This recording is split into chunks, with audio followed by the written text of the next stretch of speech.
પાટણ શહેરના વિવિધ વિસ્તારોમાં આવેલા રોડ રસ્તા ઉપર જીયુડીસી દ્વારા ભૂગર્ભ ગટર તેમજ યુજીવીસીએલ દ્વારા અંડરગ્રાઉન્ડ વીજ કનેક્શનને લઈને શહેરના માર્ગો ઉપર ઠેર ઠેર ખોદકામ કરવામાં આવ્યું છે, જેને લઈને શહેરની હાલત બદતર બનવા પામી છે। ઐતિહાસિક નગરી પાટણ એક ખાડા નગરી બની હોય તેવું લાગી રહ્યું છે। શહેરના તમામ રોડ રસ્તા મગરની પીઠ સમાન બન્યા છે।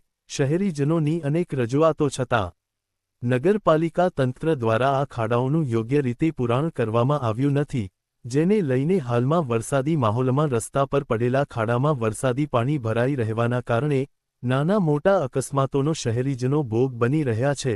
તાજેતરમાં જ એક આધેડ ખાડામાં પટકાતા તેઓનું અકાળે મોત થયું હતું, તેમ છતાં નગરપાલિકા તંત્ર દ્વારા ખાડા પૂરવાની કોઈ કામગીરી હાથ ન ધરાવતા આજે પાટણ શહેર કોંગ્રેસના આગેવાનો અને કાર્યકરોએ શહેરમાં પડેલા ખાડાઓને લઈને જિલ્લા કલેક્ટરને આવેદનપત્ર આપ્યું હતું અને વિવિધ વિસ્તારોમાં માર્ગો પર પડેલા ખાડાઓ તાકીદે પૂરવામાં આવે તેવી માંગ કોંગ્રેસ દ્વારા કરવામાં આવી હતી। બીજા આવા જ સમાચાર જોવા માટે અમારી ચેનલને સબસ્ક્રાઇબ કરો, બેલ આઇકોન બટન દબાવો, લાઇક કરો અને શેર કરો। બેલ આઇકોન બટન દબાવો, લાઇક કરો અને શેર કરો।